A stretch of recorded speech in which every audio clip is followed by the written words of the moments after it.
আসসালামু আলাইকুম প্রিয় শিক্ষার্থী, আশা করি সবাই অনেক অনেক ভালো আছো। আজকে আমরা অ্যাকাউন্টিং ইকুয়েশন থেকে আরেকটি প্রশ্ন নিয়ে হাজির হয়েছি। আজকের প্রশ্নটা হচ্ছে মার্চেন্ডাইজিং বিজনেসের একটা অঙ্ক। এই প্রশ্নটা যে মার্চেন্ডাইজিং বিজনেসের অঙ্ক, এটা বোঝার জন্য আমাদেরকে দুটি নিয়ম মনে রাখতে হবে। নাম্বার ওয়ান হচ্ছে প্রশ্নেই বলা থাকবে এটা মার্চেন্ডাইজিং ইনভেন্টরি ব্যবসা, এটা বলা থাকবে। আরেকটা নিয়ম হচ্ছে প্রশ্নের মধ্যে বলা থাকবে পণ্য বিক্রয়, যার বিক্রয় মূল্য আছে এবং ক্রয় মূল্য আছে। তাহলে এই দুটি বিষয় দেখলে আমরা বুঝে নিব এটা মার্চেন্ডাইজিং বিজনেসের একটা অঙ্ক। অনেক সময় দুটি নিয়ম নাও থাকতে পারে, যে কোনো একটা নিয়ম দেখে বুঝতে হবে এটা মার্চেন্ডাইজিং বিজনেসের অঙ্ক। তো আমরা প্রশ্নটা পড়ি, প্রশ্নটা পড়লেই আমরা বুঝে যাব এটা মার্চেন্ডাইজিং বিজনেসের অঙ্ক কি অঙ্ক না। তো শুরু করি। Tanha enterprise completed the following transaction in a tabular form under perpetual inventory system in July 2007। তাহলে এই প্রশ্নে বলা আছে তানহা এন্টারপ্রাইজ একটা ব্যবসা শুরু করেছে, তার লেনদেনগুলো দেওয়া হয়েছে। Tabular form under perpetual inventory system, একটা টেবিল করতে বলা হয়েছে যেখানে পারপিচুয়াল ইনভেন্টরি সিস্টেম বলা হয়েছে। এখন পারপিচুয়াল ইনভেন্টরি সিস্টেম বিষয়টা কি? অর্থাৎ মজুত পণ্যের হিসাব রক্ষণের জন্য দুটি নিয়ম আছে। একটা হচ্ছে পিরিয়ডিক ইনভেন্টরি সিস্টেম, আর দ্বিতীয়টি হচ্ছে perpetual inventory system. Perpetual inventory system.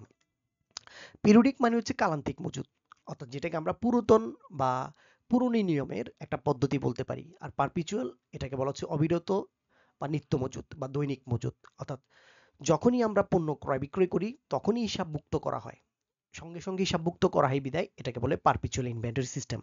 আর পিরিয়ডিক ইনভেন্টরি সিস্টেম হচ্ছে একটা নির্দিষ্ট সময়ে নির্দিষ্ট কালে হিসাব করা হয়, 3 মাস 6 মাস 12 মাস এভাবে হিসাব করা হয় বিদায় এটাকে বলা হচ্ছে কালান্তিক মজুদ পদ্ধতি অথবা পিরিয়ডিক ইনভেন্টরি সিস্টেম। তাহলে এই প্রশ্নে এখানে ডিরেক্ট বলা আছে পারপিচুয়াল ইনভেন্টরি সিস্টেম। এখন পারপিচুয়াল ইনভেন্টরি সিস্টেম একটা নিয়ম আমরা পেয়ে গেছি, এটা ইনভেন্টরির অঙ্ক বা মার্চেন্ডাইজ বিজনেসের একটা অঙ্ক। আর একটা নিয়ম আমরা দেখব, সেটা হচ্ছে পণ্য বিক্রয়ের সাথে জড়িত। এটা এই যে সোল মার্চেন্ডাইজ ইন ক্যাশ, নগদে পণ্য বিক্রয় 1 লাখ এবং তার কস্ট দেওয়া আছে 80,000। পণ্য বিক্রয় করা হয়েছে এবং তার ক্রয় মূল্য আছে, বিক্রয় মূল্য আছে। এরকম আমরা আগের অঙ্কটা পাইনি। এই অঙ্কে আমরা পেয়েছি পণ্য বিক্রয় 1 লাখ, যার ক্রয় মূল্য হচ্ছে 80,000। এই বিক্রয় মূল্য এবং ক্রয় মূল্য দেখেই আমরা বুঝবো এটা পারপিচুয়াল ইনভেন্টরি সিস্টেমের একটা অঙ্ক। তো পারপিচুয়াল ইনভেন্টরি সিস্টেমের পার্থক্যটা কোথায়? পার্থক্য হচ্ছে পিরিয়ডিকে আমরা পারচেজকে পারচেজ বলি, অর্থাৎ পণ্য ক্রয় করলে সেটাকে আমরা বলি যে পারচেজ, এটা একটা ক্রয়, এটা একটা ব্যয়, এটা একটা ব্যয়। ক্রয়কে আমরা ক্রয় বলি। কিন্তু পারপিচুয়াল ইনভেন্টরি সিস্টেম হলে এই যে পারচেজ মার্চেন্ডাইজকে তখন আমরা ক্রয় বলতে পারবো না, তখন এটাকে বলতে হবে মার্চেন্ডাইজ ইনভেন্টরি, মজুত পণ্য। মজুত পণ্য, এই মজুত পণ্যটা একটা সম্পদ, এটা একটা সম্পদ। এই পার্থক্য হচ্ছে এই জায়গায়। এখানে পণ্য ক্রয় করলে এটাকে বলা হচ্ছে মজুত পণ্য, আর আগে পিরিয়ডিকে পণ্য ক্রয় করলে আমরা এটাকে বলতাম ক্রয় হিসাব অথবা ব্যয় হিসাব, তখন হচ্ছে একটা ব্যয়। এই জায়গা পার্থক্যটা হচ্ছে। তাহলে এই মজুত পণ্য যদি সম্পদ হয়ে যায় তাহলে সম্পদের জন্য আমাদের একটা কলাম করতে হবে, আগে আমরা পার্সেসের জন্য কোনো কলাম করিনি। এই পার্থক্যটা হচ্ছে আমাদের এই জায়গায়। আশা করি বুঝেছো। তো আমরা প্রশ্নটা শুরু করব। July 1, the owner sold his personal investment টাকা হচ্ছে 1,50,000 and bought in as capital টাকা হচ্ছে 1 লাখ। অর্থাৎ মালিক তার ব্যক্তিগত বিনিয়োগ বিক্রয় করেছে 1,50,000 টাকা। and bought in as capital টাকা হচ্ছে 1 লাখ, এবং ব্যবসায়ী মূলধন হিসেবে এনেছে কত টাকা? 1 লাখ টাকা। মালিকের কাছে অনেক টাকা থাকতে পারে, অনেক সম্পদ থাকতে পারে, তিনি বিক্রি করতে পারেন, কিন্তু তিনি ব্যবসায়ী কত টাকা দিয়েছেন সেটা হচ্ছে আসল বিষয়। তিনি ব্যবসায়ী দিয়েছেন 1 লাখ টাকা, তাহলে ব্যবসায়ী মূলধন হিসেবে আসবে 1 লক্ষ টাকা। তাহলে ব্যবসায়ী সে নগদ টাকা বিনিয়োগ করেছে, তাহলে ক্যাশ টাকা বেড়েছে, ডেবিট হবে, এবং ক্যাপিটাল মূলধন বেড়েছে এবং মূলধন বাড়লে ক্রেডিট হবে। তাহলে এখানে টাকা হবে 1 লাখ, ভুলে আমরা 1,50,000 বসাবো না। আশা করি বুঝেছো। তাহলে একটা অ্যাসেট পেয়েছি ক্যাশ। নেক্সট প্রশ্ন, ফেড হাউস রেন্ট, ঘর ভাড়া প্রদান করা হয়েছে 5,000 টাকা। তাহলে হাউস রেন্ট এটা একটা এক্সপেন্স, আমরা জানি এক্সপেন্স যত ইনক্রিজ হবে আমাদের ইকুইটি ডিক্রিজ হবে, তাহলে এই হাউস রেন্টের জন্য আমরা ইকুইটিতে কাজ করব। আর এটি যখন ফেড করা হয়েছে, তাহলে ফেড করলে আমাদের ক্যাশ টাকা ডিক্রিজ হবে। অলরেডি আমাদের ক্যাশ একটা অ্যাকাউন্ট তৈরি হয়েছে, নতুন করে আর কোনো এখানে অ্যাকাউন্ট করতে হবে না। পরবর্তী প্রশ্ন 20 তারিখ, পারচেজ মার্চেন্ডাইজ ফর ক্যাশ টাকা 40,000, অর্থাৎ মজুত পণ্য ক্রয় করা হয়েছে। এখানে পণ্য ক্রয় আমরা না বলে এটাকে বলবো মজুত পণ্য ক্রয় করা হয়েছে 40,000 টাকা। তাহলে মজুত পণ্য একটা সম্পদ, এই যে সম্পদ মজুত পণ্য, এখন এটা কিভাবে কিনেছি? নগদ টাকা দিয়ে। তাহলে আমাদের মজুত পণ্য বেড়েছে, সম্পদ বেড়েছে এবং ক্যাশ টাকা ডিক্রিজ হয়েছে। তাহলে ক্যাশ টাকার অ্যাকাউন্ট আমাদের আগে করা ছিল, তাহলে নতুন করে আমরা একটা অ্যাসেটের নাম পেয়েছি, সেটার নাম হচ্ছে মার্চেন্ডাইজ ইনভেন্টরি। পরবর্তী প্রশ্ন, পারচেজ মার্চেন্ডাইজ ফর টাকা 50,000 অন অ্যাকাউন্ট, বাকিতে মজুত পণ্য কিনেছে। তাহলে মজুত পণ্য তো বেড়েছে, আমি যখন মজুত পণ্য কিনবো, সম্পদ কিনবো, সম্পদ বেড়ে যাবে। এই সম্পদের ঘর আমাদের অলরেডি করা আছে, কিন্তু এটা নগদ না হয়ে হয়েছে কি বাকিতে। বাকিতে হলে এখানে পাওনাদার সৃষ্টি হয়। এই জায়গায় অন অ্যাকাউন্ট বলাতে বাকিতে হয়েছে, বাকিতে হওয়ার কারণে এখানে একটা পাওনাদার সৃষ্টি হয়েছে। তখন আমরা একটা পাওনাদার বৃদ্ধি করব, এটার নাম হচ্ছে creditor or accounts payable. Accounts payable নামে একটা লাইবিলিটি আমরা বৃদ্ধি করলাম। তাহলে দায়ের একটা আমরা অ্যাকাউন্ট পেয়েছি। পরবর্তী প্রশ্ন 23, borrowed টাকা 60,000 from DB bank and sign notes payable, অর্থাৎ নোটস পেয়েবল ইস্যু করে আমরা ডিবি ব্যাংক থেকে 60,000 টাকা ধার করেছি। তাহলে আমরা যখন ধার করেছি তো টাকা পেয়েছি, আমরা জানি ধার করলে টাকা পাওয়া যায়, ঋণ নিলে টাকা পাওয়া যায়। তাহলে আমাদের ক্যাশ টাকা ইনক্রিজ হয়েছে। এবং কি ইস্যু করে আমরা নিয়েছিলাম? Notes payable. নোটস পেয়েবল হচ্ছে একটা দায়, প্রদেয় নোট। এ দায় বৃদ্ধি পাবে, এটার নাম হচ্ছে প্রদেয় নোট। তাহলে আমরা নগদ টাকা পেয়েছি এবং একটা দায় বৃদ্ধি পেয়েছে, নোটস পেয়েবল। এখানে আমরা ব্যাংক লোন লিখবো না, কারণ আমরা ইস্যু করেছি কি, প্রশ্ন করতে হবে। ইস্যু করেছি আমরা প্রদেয় নোট, প্রদেয় নোটের মাধ্যমে টাকা নিয়েছি। তাহলে প্রদেয় নোট এটা একটা দায়, দায় বৃদ্ধি পাবে। তাহলে আগে একটা দায় বৃদ্ধি পেয়েছিল অ্যাকাউন্টস পেয়েবল, এখানে একটা দায় পেয়েছি নোটস পেয়েবল। এরপরে 25 তারিখ, সোল্ড মার্চেন্ডাইজ ইন ক্যাশ টাকা 1 লাখ এন্ড কস্ট হচ্ছে 80,000, অর্থাৎ নগদে মজুত পণ্য বিক্রয় করেছি 1 লাখ টাকা, যার ক্রয় মূল্য ছিল, কেনা ছিল আমাদের 80,000 টাকা। তাহলে 1 লাখ টাকা বিক্রি করে পাবো, কিন্তু পণ্য যাবে 80,000। তাহলে আমি একটু বেশি পাচ্ছি, এখানে একটা প্রফিট আছে, এখানে একটা কি আছে? প্রফিট আছে। তাহলে আমরা পণ্য বিক্রি করে টাকা পাবো, ক্যাশ টাকা পাবো 1 লাখ, 1 লাখ টাকা পাবো।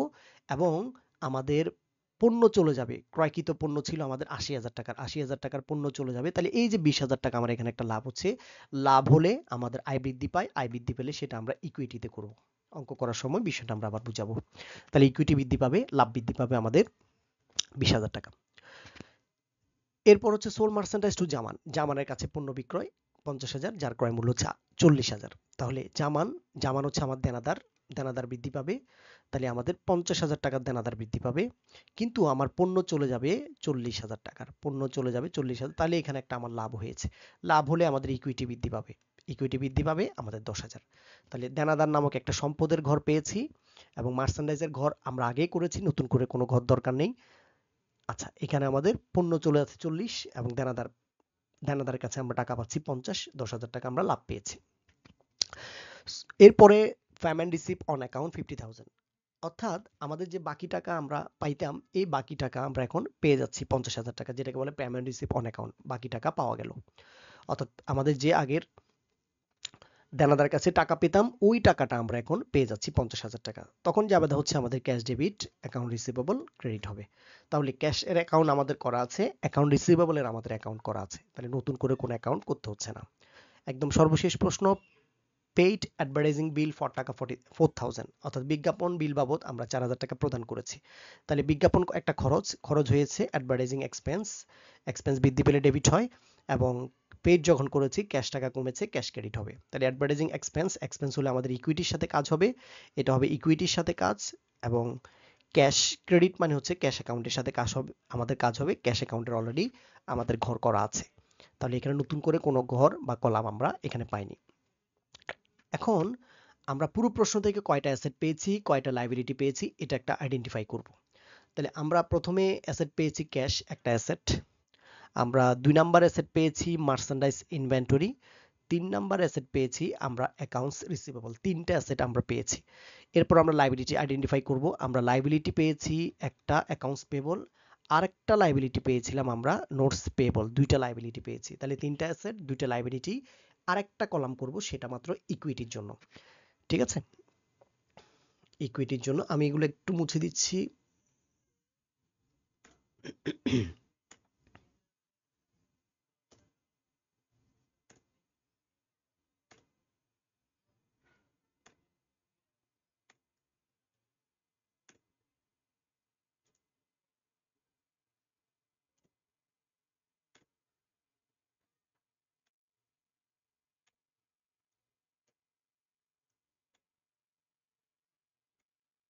আচ্ছা, আমরা অনেকটা কমিয়ে দিয়েছি। তাহলে আমরা তিনটা অ্যাসেট পেয়েছিলাম এবং দুইটা লাইবিলিটি পেয়েছিলাম। তো আমরা আগে থেকে ঘরটা একটু রেডি করে রেখেছি সময় স্বল্পতার কারণে। এখানে আমরা ঘরটা দেখাচ্ছি। আমরা নাম দিয়েছি Tanha enterprise tabular summary of transaction under accounting equation for the month of July in 2007।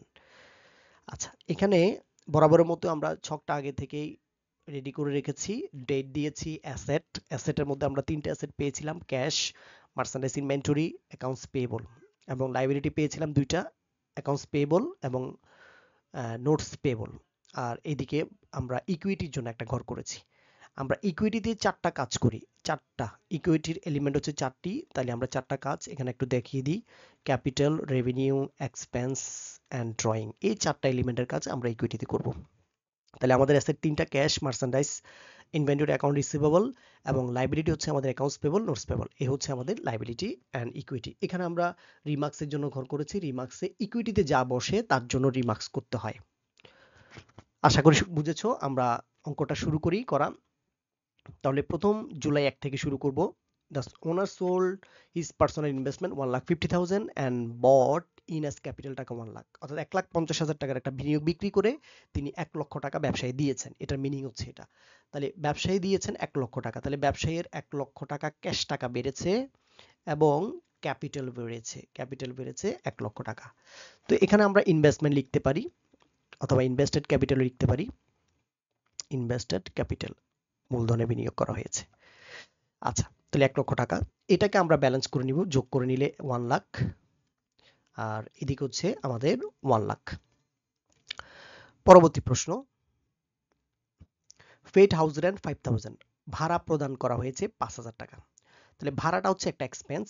এখানে এক্সপেন্স যতই ইনক্রিজ হবে এই জায়গায় ইকুইটি ডিক্রিজ হবে। তাহলে এক্সপেন্স ইনক্রিজ, দ্যাট মিনস হচ্ছে ইকুইটি ডিক্রিজ।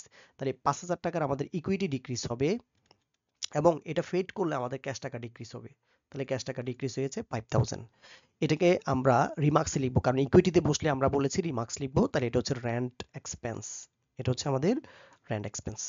তো এটাকে ব্যালেন্স করে নিলে থাকবে 95,000, এদিকে থাকবে 95,000। ওকে, পরবর্তী প্রশ্ন 20 তারিখ, পারচেজ মার্চেন্ডাইজ ফর ক্যাশ টাকা হচ্ছে 40,000, অর্থাৎ মজুদ পণ্য ক্রয় করা হয়েছে 40,000 টাকায় নগদ টাকা দিয়ে। তাহলে মজুদ পণ্য হচ্ছে একটা অ্যাসেট, সম্পদ। তাহলে 40,000 টাকার মজুদ পণ্য বেড়ে যাবে এবং এটা নগদ টাকা দিয়ে কিনলে ব্যবসা থেকে নগদ টাকা কমবে। তাহলে ব্যবসা থেকে নগদ টাকা কমবে, মজুদ পণ্য বৃদ্ধি পাবে। আচ্ছা, তাহলে 95 থেকে যদি 40,000 টাকা আমরা মাইনাস করি, তাহলে থাকবে এখানে 55,000 আর এখানে 40,000, আর এদিকে থাকছে আমাদের 95,000। এটার কোনো রিমার্কস লাগবে না, কারণ ইকুইটিতে বসে নাই। আশা করি সবাই বুঝেছো। পরবর্তী প্রশ্ন, পারচেজ মার্চেন্ডাইজ ফর ক্যাশ টাকা 50,000 অন অ্যাকাউন্ট, অর্থাৎ এখানে মজুদ পণ্য কেনা হয়েছে বাকিতে, অন অ্যাকাউন্ট। তাহলে বাকিতে মজুদ পণ্য কিনি আর নগদে কিনি, তাহলে আমার মজুদ পণ্য বেড়ে যাবে। মজুদ পণ্য বেড়ে যাবে 50,000 টাকা। তাহলে মজুদ পণ্য বাড়াবো 50,000 টাকা, এবং সেটা নগদ না হয়ে হয়েছে এবার কি বাকিতে। বাকিতে হওয়ার কারণে আমার পাওনাদার বৃদ্ধি পেয়েছে। তাহলে কারণ আমি বাকিতে কিনলে আমার কাছে টাকা পাবে, সে কারণে আমার পাওনাদার বৃদ্ধি পেয়েছে 50,000 টাকা। তাহলে এটাকে যদি আমরা ব্যালেন্স করে নিই, 55,000, 90,000 এবং 50,000, এদিকে হচ্ছে 95,000। পরবর্তী প্রশ্ন, সোল জুলাই 23, borrowed টাকা 60,000 from DB bank and sign a notes payable, অর্থাৎ নোটস পেবল ইস্যু করে ব্যাংক থেকে, ডিবি ব্যাংক থেকে 60,000 টাকা ধার করা হয়েছে। তাহলে আমি যদি 60,000 টাকা ধার করি, তাহলে ব্যবসায় 60,000 টাকা আসবে, ব্যবসার নগদ টাকা বৃদ্ধি পাবে 60,000। এবং কিসের মাধ্যমে আমি ধার করেছি সেটা হচ্ছে নোটস পেয়েবল। নোটস পেয়েবল একটা লাইবিলিটি, তাহলে আমাদের লাইবিলিটি বৃদ্ধি পাবে notes payable. Notes payable issue করে টাকা নিয়েছি, তাহলে টাকা হচ্ছে নগদ টাকা বৃদ্ধি পেয়েছে, নোটস পেবল বৃদ্ধি পেয়েছে, প্রদেয় নোট বৃদ্ধি পেয়েছে, এটা একটা দায়। এটাকে আমরা ব্যালেন্স করলে এখানে হচ্ছে 1,15,000, 90,000, 50,000, 60,000, এদিকে হচ্ছে 95,000। ওকে, পরবর্তী প্রশ্ন।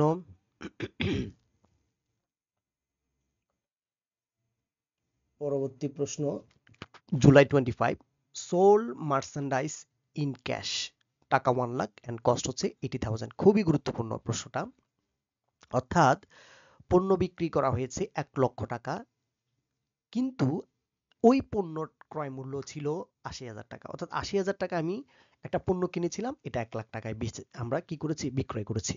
তাহলে মজুত পণ্য বিক্রয় করেছি আমরা। তাহলে মজুত পণ্য বিক্রি করে আমরা টাকা পেয়েছি 1 লাখ, 1 লাখ টাকা পেয়েছি, 1 লাখ টাকা পেয়েছি, কিন্তু মজুত পণ্য আমার ব্যবসা থেকে গেছে মাত্র 80,000 টাকার। তাহলে 80,000 টাকার পণ্য 1 লাখ টাকায় বিক্রি করেছি। 80,000 টাকার পণ্য চলে যাচ্ছে, মজুত পণ্য কমে যাচ্ছে, সম্পদ কমে যাচ্ছে, এবং কিন্তু আমি টাকা পাচ্ছি কিন্তু 1 লাখ। তাহলে আমি 20,000 টাকা বেশি পাচ্ছি, আমি লাভে বিক্রি করেছি। এই লাভটা হচ্ছে আমার প্রফিট। প্রফিট দ্যাট মিনস হচ্ছে আয়। আয় হলে আমার ইকুইটি বেড়ে যাবে। যখনই ব্যবসায়ের আয় বৃদ্ধি পাবে, এই যে রেভিনিউ, এই যে রেভিনিউ, ব্যবসায়ের যখন আয় বৃদ্ধি পাবে তখন ইকুইটি বৃদ্ধি পাবে। তাহলে 20,000 টাকার আমাদের লাভ হয়েছে, এর লাভের কারণে আমাদের ইকুইটি বৃদ্ধি পাবে 20,000। 20,000 এখানে আমরা লিখব প্রফিট, প্রফিট অন সেল, অর্থাৎ বিক্রয় করে লাভ হয়েছে। তো এটাকে আমরা ব্যালেন্স করে নিলাম এই জায়গায়, 1,15,000 আর 1 লাখ, 2,15,000। এখান থেকে 90 থেকে এটি মাইনাস করলে থাকবে 10,000, এখানে 50,000, 60,000, আর এদিকে হচ্ছে আমাদের 1,15,000, 1,50,000। এই ছিল আমাদের প্রশ্ন। তারপর পরবর্তী প্রশ্নটা আমরা দেখি, সোল্ড মার্চেন্ডাইজ টু জামান, জামানের কাছে পণ্য বিক্রয় 50,000 এন্ড কস্ট হচ্ছে 40,000। অর্থাৎ 50,000 টাকার পণ্য বিক্রয় করেছি, কিন্তু ওই পণ্য আমার কেনা ছিল, অর্থাৎ আমার ক্রয় মূল্য ছিল 40,000 টাকা। এখানেও আমরা লাভে পণ্য বিক্রয় করেছি, কিন্তু আমরা নগদে বিক্রি করি নাই, জামানের কাছে বিক্রয় করেছি, অর্থাৎ বাকিতে পণ্য বিক্রয় করেছি। তাহলে পণ্য বিক্রয় করেছি আমরা, তাহলে জামানের কাছে আমরা টাকা পাবো 50,000 টাকা, কিন্তু আমার পণ্য চলে যাবে, আমার পণ্য চলে যাবে কত টাকার? পণ্য চলে যাবে আমার 40,000 টাকার পণ্য চলে যাবে। ওকে, তাহলে পণ্য চলে যাচ্ছে আমাদের 40,000 টাকা। 50,000 টাকার পণ্য বিক্রয় করেছি, কিন্তু পণ্য যাচ্ছে আমাদের 40,000 টাকার। তো এখানে তো আমরা কিছু লাভে পণ্য বিক্রয় করেছি, 50,000 টাকা দেনাদারের কাছে পাবো, কিন্তু আমার পণ্য যাচ্ছে মাত্র কত? পণ্য যাচ্ছে আমার 40,000 টাকা, 10,000 টাকা আমার লাভ হয়েছে। তাহলে এখানে বিক্রয় বাবদ আমাদের কি হয়েছে? লাভ হয়েছে। তাহলে লাভ হয়েছে আমাদের বিক্রয় বাবদ 10,000 লাভ হয়েছে। এখানে আমরা লিখব প্রফিট অন সেল, বিক্রয় করে লাভ। তো এটাকে আমরা ব্যালেন্স করে নিব। ব্যালেন্স করলে পাচ্ছি 2,15,000, এখানে হচ্ছে 13,000 মাইনাস, এখানে হচ্ছে 50,000, 50,000, 60,000, এখানে হচ্ছে 1,25,000। এই ছিল আমাদের ব্যালেন্স।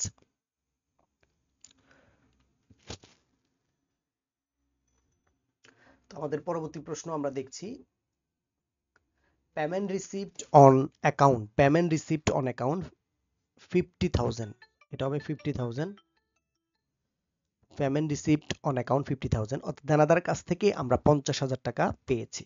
আমরা যে বাকিতে বিক্রয় করেছি, এই বিক্রয়ের কারণে আমরা 50,000 টাকা এখন দেনাদারের কাছ থেকে নিব। তাহলে দেনাদারের কাছ থেকে আমরা পাবো 50,000। তাহলে আমাদের দেনাদার অ্যাকাউন্টস রিসিভেবল ডিক্রিজ হবে এবং ক্যাশ টাকা ইনক্রিজ হবে। ক্যাশ টাকা ইনক্রিজ হবে 50,000, দেনাদার কমবে আমাদের 50,000। তো এটাকে যদি আমরা ব্যালেন্স করে নিই, এই জায়গায় 2,15,000, এখানে হচ্ছে 50, তাহলে হচ্ছে 60, 2,65,000, 2,65,000, এদিকে হচ্ছে -30, এদিকে হচ্ছে 0,00, এদিকে হচ্ছে 50,000, এদিকে হচ্ছে 60,000, এদিকে হচ্ছে 1,25,000। ওকে, আমাদের লাস্ট প্রশ্ন হচ্ছে পেইড অ্যাডভার্টাইজিং বিল ফর 4,000, বিজ্ঞাপন খরচ বাবদ 4,000 টাকা প্রদান করা হয়েছে।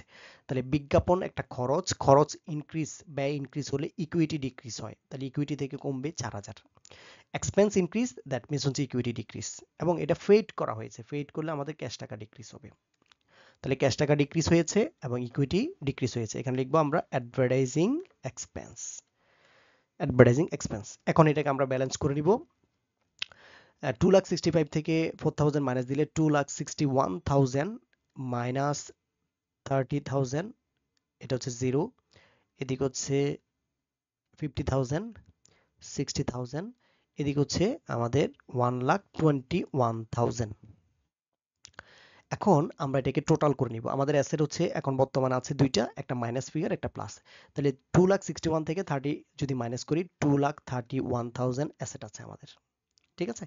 আর এদিকে 50,000, 60,000, লাইবিলিটি হচ্ছে 1,10,000, 1,10,000 এর সাথে 1,21,000 যদি আমরা প্লাস করি তাহলে পাচ্ছি 2,31,000 আমাদের মিলে গেছে।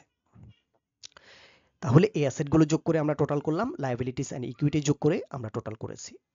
ঠিক আছে, এই ছিল আমাদের প্রশ্নের সমাধান। এই প্রশ্নটা খুবই গুরুত্বপূর্ণ, কারণ এখানে মার্চেন্ডাইজিং অপারেশনের যদি কোনো অঙ্ক আসে তখন আমাকে অবশ্যই মনে রাখতে হবে মার্চেন্ডাইজের জন্য একটা অ্যাসেটের ঘর করতে হবে, এখানে পণ্য ক্রয় হিসাবে এটাকে ব্যয় হিসেবে ধরা যাবে না। তো আশা করি সবাই বুঝেছো। ধন্যবাদ সাথে থাকার জন্য। আসসালামু আলাইকুম ওয়া রাহমাতুল্লাহ।